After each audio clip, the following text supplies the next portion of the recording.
옛사람의 죽음이 왜 중요하냐면요. 이 옛사람의 죽음이 정확해야 우리가 진짜 주되심으로 넘어갈 수가 있어요. 진짜 주되심의 삶이 뭔지를 우리가 알 수가 있습니다. 우리가 예수님이 나의 주인이기 때문에 나의 생명도, 나의 건강도, 나의 시간도, 나의 물질도 다 주님 것이라고 항상 고백합니다. 그러나 이 옛사람의 죽음이 정확하지 않으면은, 이 옛사람의 죽음이 그냥 관념적으로 아니면은 그냥 지식적으로 그냥 동의하는 수준에 머무른다면은 예수님이 나의 주인이라고 고백은 하지만 실제로 삶에서는 여전히 내가 주인된 삶을 살아갈 수밖에 없습니다. 성경이 말하는 옛사람은 어떤 존재일까? 하나님께서 하나님의 관점으로 바라보시는 우리의 이 옛사람은 사실 이거는 고쳤을 수가 없는 그런 존재입니다. 정말 죽일 수밖에 없으셨던 하나님이 예수를 십자가에 못 박으실 때 우리의 존재도 함께 죽일 수밖에 없었던 그런 존재입니다. 아버지를 버리고 온통 내 중심으로 살아가는 그런 무서운 괴물 같은 존재가 바로 우리의 옛사람이라는 것입니다. 옛사람의 죽음은 공순교의 죽음이다. 아멘. 자, 옛사람이 죽으면 나의 모든 것이 다 죽는 것입니다. 아멘. 아멘. 내가 장사된 거예요. 무덤에 묻힌 거예요. 무덤에 묻히면 어떤 기분일까요? 뭘 할 수 있을까요? 관 속에 들어가면 뭘 할 수 있을까요, 우리가? 아무것도 못하죠. 우리가 지금 소중히 붙잡고 있고, 우리가 지금 에너지를 쏟고 있고, 우리가 지금 스트레스 받고 있는 그것들이 관 속에 들어가서도 중요할까요? 아니죠. 네. 옛사람이 가지고 있던 이 좋아하던 것, 옛사람의 욕망, 옛사람의 습관, 옛사람의 취향, 나 하던 것들이 모두 다 죽은 겁니다.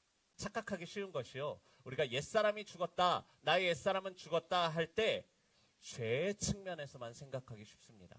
죄를 짓던 나의 옛사람은 죽었다 라고 생각하기가 쉬워요. 저 역시 그랬습니다. 그런데 이렇게 되면은요, 죄의 원흉인 나의 옛사람이 죽었기 때문에 죄와 피 흘리기까지 싸우고 죄를 짓지 않는 존재가 되었다고 생각만 합니다. 여전히 내가 중심되어서 나의 물질과 나의 가족과 나의 꿈을 붙잡고 있어요. 십자가의 죽음이 있어야 부활이 있는 것듯이 우리가 새로운 피조물의 삶을 누리려면은 우리의 옛사람은 반드시 죽어야 되는 거예요. 반드시 죽어야 되는 것입니다. 죄에 대해서만 새 피조물을 인지하는 게 아니라 일상적인 삶 속에서 다시 옛사람의 습관대로 나 하며 사는 게 결코 아니라는 것입니다. 죽음 앞에서는 이 세상에 있던 나의 이름이 지워지는 거예요. 나의 존재가 없어지는 겁니다. 지금까지 내게 의미 있던 것들이 다 사라지는 겁니다. 그것이 죽음의 의미입니다. 옛사람이 죽었다는 것은 나의 일부가 죽은 게 결코 아닙니다. 나의 모든 존재, 나의 존재가, 나의 전부가 죽은 거라는 거예요.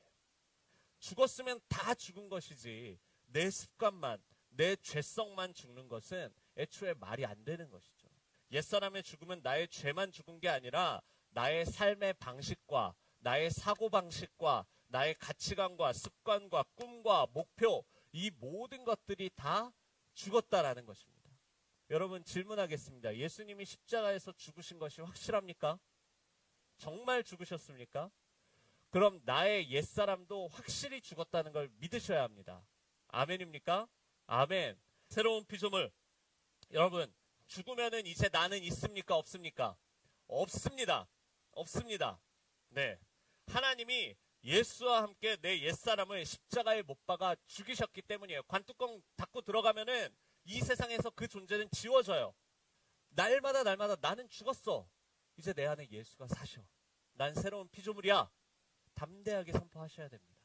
우리가 각자의 존재는 다 따로 태어났습니다. 그렇지만 우리가 예수님을 영접했을 때 공동체 안에서 한 생명으로 거듭났다라는 게 이런 거예요. 이전에 살던 나의 존재는 지워지고 완전히 새로운 존재로 하나가 돼서 태어났다라는 것입니다. 나의 존재가 없어지고 예수님의 몸으로 새롭게 태어났다라는 것, 예수님의 한 몸으로 거듭났다라는 것이 바로 이런 거예요. 여러분, 나를 위해 살던 콩과 같은 존재는 이제 없습니다. 매주의 모습 속에서 콩을 절대로 찾아볼 수 없어요. 물론 좀 보이기는 해요. 보이기는 하지만 전혀 다른 존재입니다. 이전의 콩과 같지 않습니다.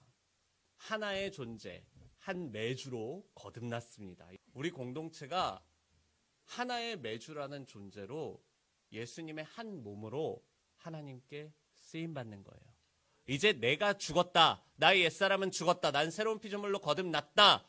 하나님이 보실 때는 한 명 한 명이 토부 교회입니다. 여러분, 옛사람의 죽음은요, 너무도 자유한 거예요. 이제는 내가 없습니다. 나를 위해 살던 나는 죽었습니다.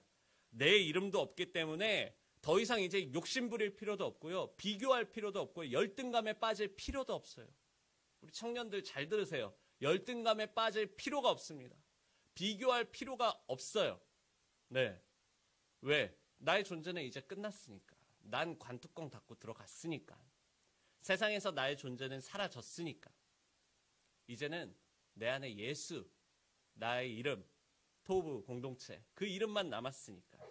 이제야 진짜로 하나님이 바라보시기에 한 몸이 된 것입니다. 예수님의 기쁨이 곧 나의 기쁨이고 지체의 기쁨이 나의 기쁨인 거예요. 새 피조물은 천국에서 사는 존재입니다. 오직 주와 공동체를 위해 사는 존재입니다. 아멘. 우리가 결국 새 피조물이 되었다는 것은 주와 공동체를 위해 사는 삶이라는 거예요. 이것이야말로 진정한 천국의 삶이라는 거예요. 아멘입니까? 오늘 저와 여러분의 삶이 천국을 누리는 삶이 되길 원합니다. 아멘. 새 피조물이 되었다는 것은 우리가 천국에 가서야 누릴 수 있는 게 아니에요. 천국에서 누릴 걸 지금 이 땅에서부터 우리 교회 공동체와 함께, 가정 공동체와 함께, 일터 공동체와 함께 누려가는 것입니다. 그게 바로 주님이 우리에게 주신 새로운 피조물의 삶이라는 거예요. 예수를 십자가에 못 박아 죽인 나의 존재는 예수님을 영접한 그 순간에 심판을 받았습니다. 함께 십자가에 못 박혀 죽었습니다. 비교하고 열등감에, 괴로움에 허송세월을 보냈던 그런 시간들, 나를 사랑하고 세상을 사랑했던 추한 옛사람을 이미 십자가에서 죽이셨습니다. 더 이상 우리를 괴롭게 할 수 없습니다. 아멘. 여러분, 인생 2번 사시는 분 계십니까? 인생 1번 사는 겁니다. 여러분, 한 번뿐인 인생, 여러분 새로운 피조물로 거듭나고 이제 정말 주님 앞에 서는 그날까지 여러분 정말 멋지게 살아야 되지 않겠습니까? 여러분, 새 피조물로 거듭났는데 우리가 아직도 세상 것 못 가진 것 바라보고 없는 것 생각하면서 찌질하게 살면 안 되잖아요. 우리가 정말 말씀대로 멋지게 한번 살아보지 않으시겠습니까? 여러분, 다 같이 그런 삶을 살길 원합니다. 아멘. 정말 이제 주와 공동체를 위한 천국의 삶을 우리 보고 살라고 하시는 거예요. 살아라, 좀. 살아라. 응? 기껏 이 진흙탕에서 똥물에서 건져내서 깨끗하게 목욕시키고 옷 입혀놨더만, 그래, 난 똥통에서 살던 존재야 하면서 사는 게 아니라, 이제는 하늘을 바라보며 하늘 시민권자로서 정말 멋지게 내가 이 세상 가운데 너희 한 사람 한 사람을 나의 대사로 보낸다. 나를 대표하고 하나님의 나라를 대표하는 예수님의 몸으로 내가 너희를 이 세상 가운데 보낸다. 여러분, 이러한 정체성을 갖고 한번 살아보자는 겁니다. 그게 하나님께서 우리에게 원하시는 삶이에요. 여러분, 한 번뿐인 인생, 주와 공동체를 위해 사시는 여러분들에게 축복합니다. 아멘.